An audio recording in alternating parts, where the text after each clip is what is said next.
It is estimated that 70% of the Namibian population depends on the agricultural sector in terms of employment, income, and food security. However, the sector's contribution towards the country's gross domestic product is very minimal. Good evening and welcome to Business 7. My name is Philip Usiku, your host. To put things into perspective, I'll be joined by local analyst, Master Joseph Shiama, to discuss more on the topic. But before we dive into the interview, let's look at this video compiled by the Namibia Investment Promotion and Development Board. Stay tuned. Connection. It's in the human touch, the feeling of belonging. It inspires us and empowers us, creates clarity from complexity. It starts new conversations, unlocks the power of advice, and makes an impact on your life. At Alex Forbes, we pioneer insight to provide you with advice that connects your decisions of today to your impact tomorrow.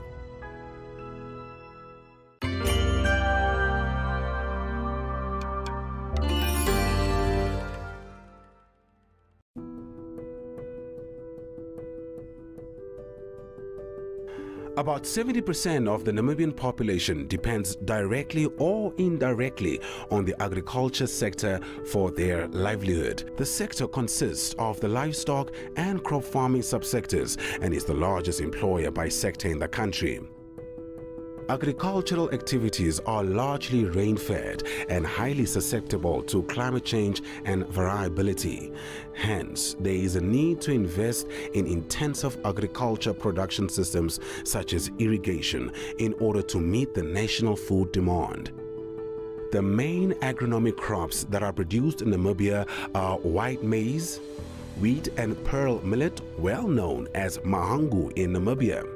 Yellow maize is also produced to a lesser extent, but is mainly used as animal fodder. High-value fruit farming already established in Namibia include grapes, dates, and blueberries that are exported to the United Kingdom, Europe, United Arab Emirates, and South Africa, amongst other destinations. Further investment opportunities exist to build large-scale storage facilities to support grain products in the areas of production. The government also wants to encourage investment into large-scale irrigation projects such as green schemes. Live animals were the top exported agricultural commodity in 2022, recording 266.1 million Namibian dollars in the fourth quarter. As at 2020, Namibia had a national cattle herd standing at 2.5 million. Opportunities to export from the foot and mouth disease affected zone also exist with the implementation of the commodity-based trading approach, which saw the export of beef produced to markets such as Angola, South Africa, the Democratic Republic of Congo, Ghana, and Congo-Brazzaville. Establishing a feedlot will also assist in filling the capacity of abattoirs, which are currently not at full capacity. Namibia therefore presents a myriad of investment opportunities across the entire value chain of both the livestock and horticulture industries.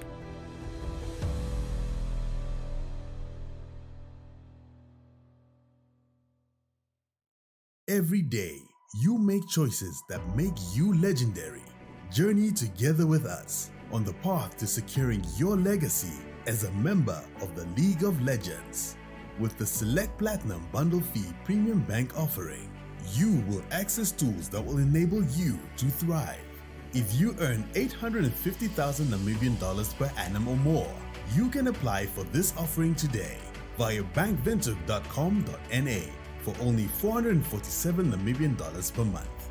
Bank Vintage, a member of Capricorn Group.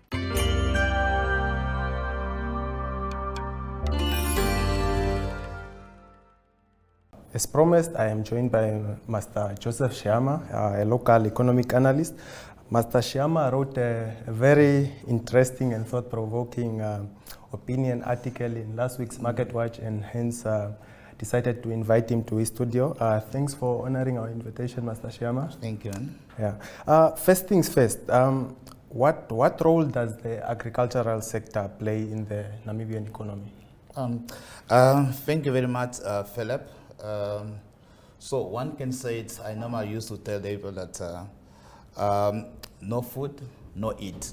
So, and that is why it is very, very important that agriculture play a big role in our country, especially in the economy.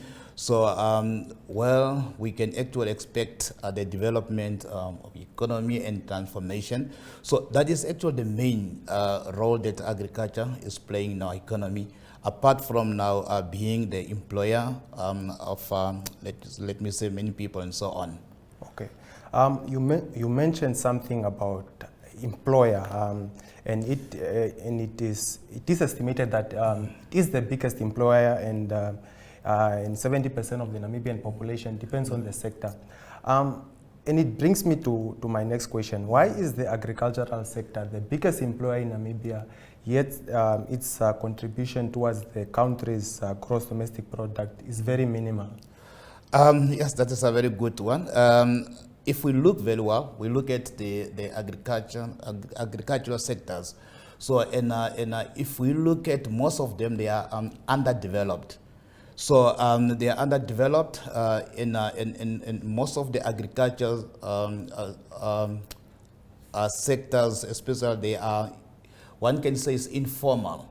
So, and these people now, they are employed in informal. So, and I'm not sure that Namibia statistic agents, if they are also recognize that when they count and so on.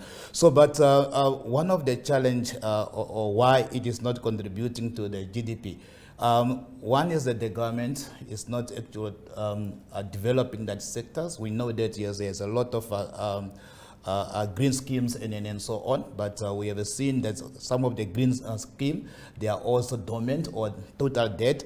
So and also funding.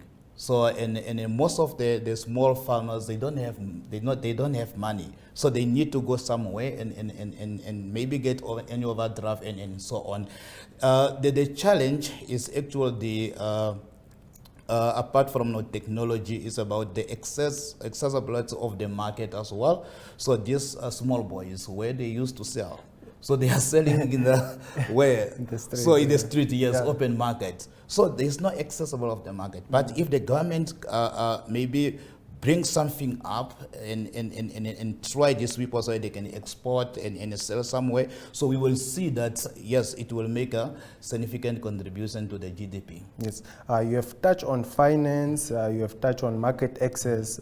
Do you think enough is being done to finance these businesses in the agricultural sector in terms of financing? One can say no. So because if enough was done in terms of developing this market, in terms of accessible funds, so then what is going to happen, then we could not have a lot of youth moving from rural area to town looking for a job.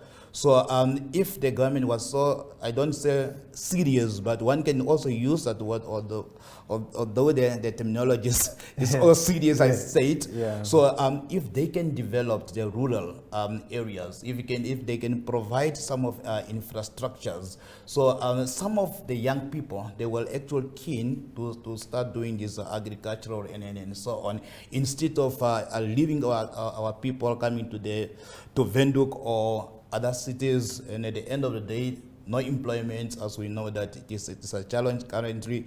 And the agriculture sectors is at my heart, and I can tell you, it is total underdeveloped. All right. You also touched on the market access. As much as farmers or people in the agricultural sector are being encouraged to venture into these food production activities, they have nowhere to sell their products to, and it is no secret that there have been reports that there are certain farmers whose produce goes bad because they have no market to sell it to. What do you think needs to be done in order to address this market access challenge? So the most important things is that so the government need to be more relevant.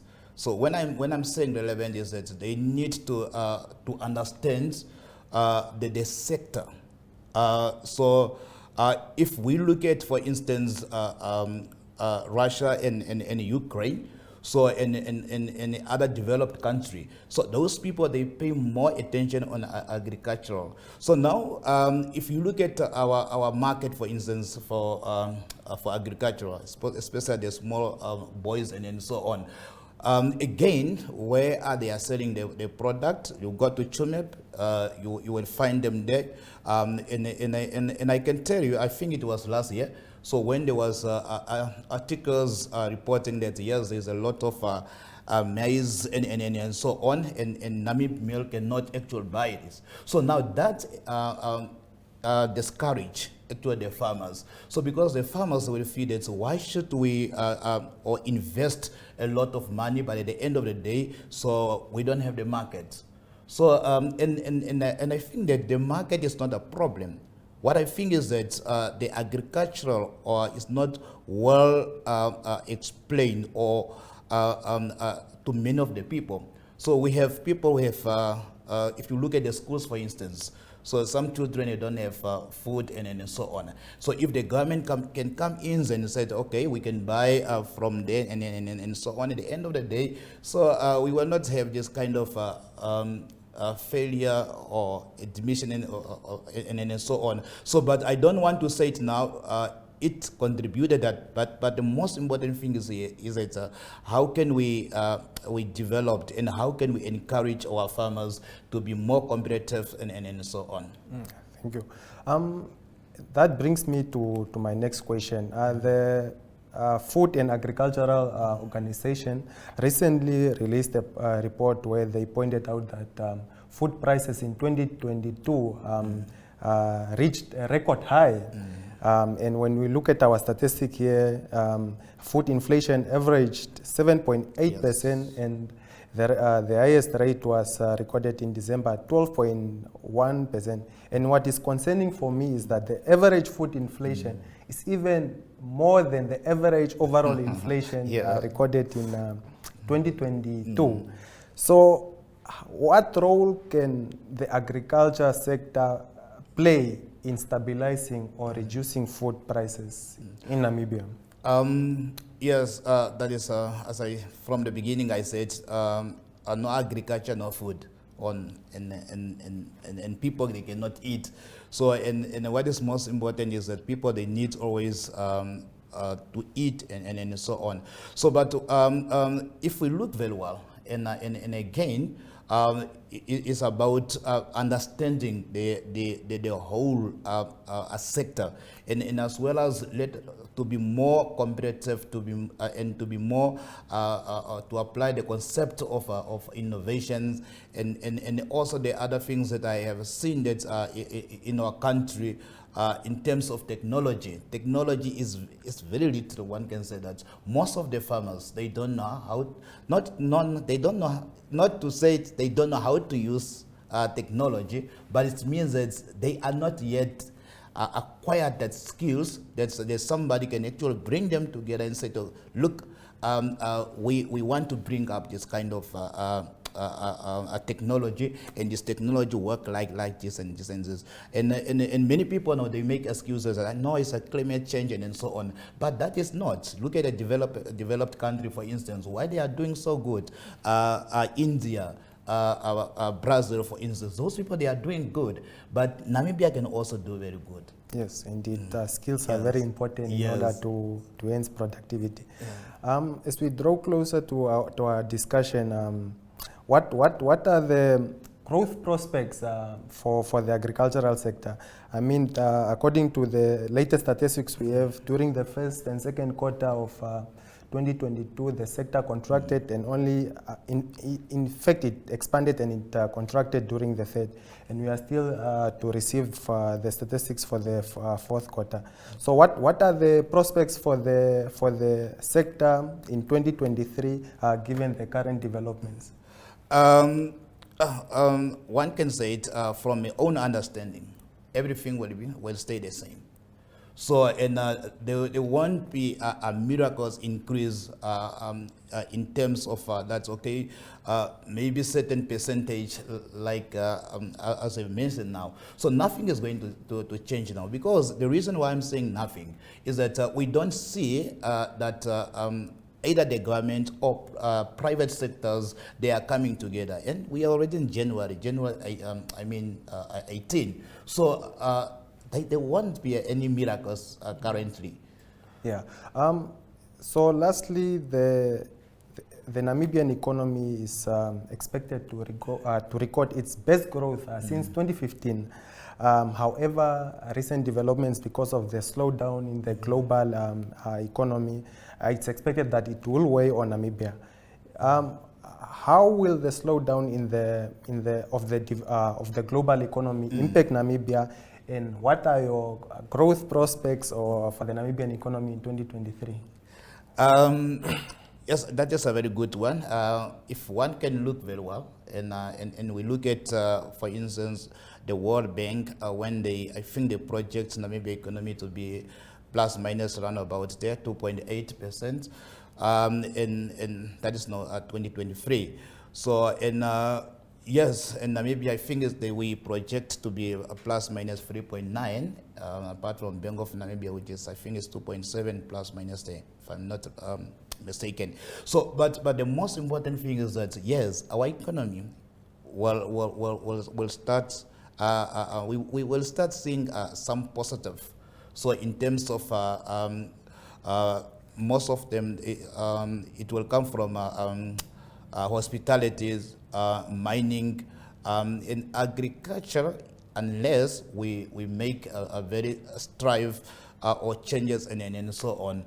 So yes, we are going to have to see some sort of positive, so but not a desired positive that we want to see. Right.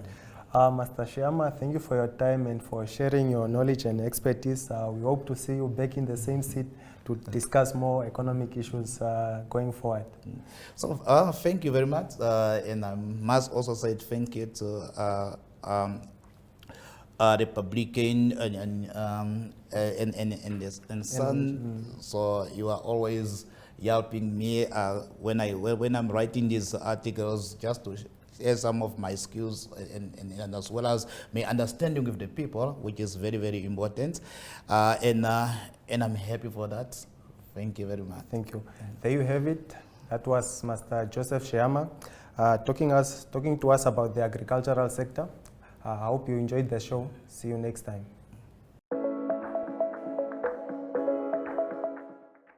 Thank you so much to FMB for this opportunity.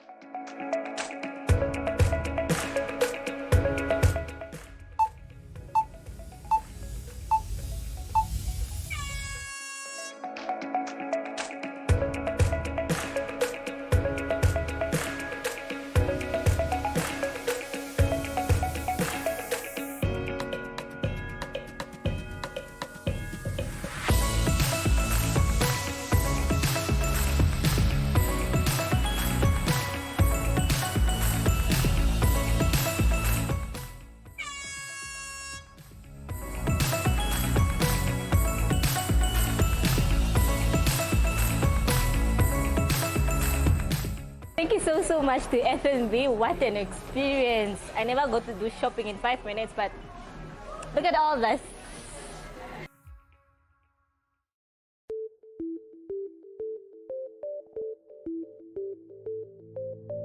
NMH at 1 brings you news from all across Namibia. If you would like to feature your brand or campaign on this platform, contact nmh1@synergy.com.na. NMH at 1, your lunchtime news companion.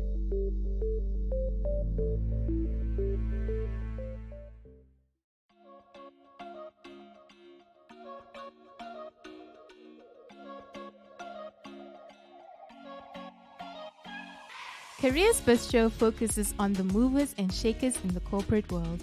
It takes the content of the Careers Hub that is inserted every Friday in the 3 NMH dailies, Republican, Namibian Sun, and Algemeine Zeitung, to viewers on social media. This show is broadcasted on NTV, 1up2.com, and cross-shared on the following Facebook platforms: Careers Hub, The Republican, Allgemeine Zeitung, Namibian Sun, and Namibian Media Holdings. Careers Bistro focuses on car interviews, career motivational videos, the ups and downs of different careers, keeping in touch with business, and more. For career-related content or advertising queries, please contact zone@synergy.com.na.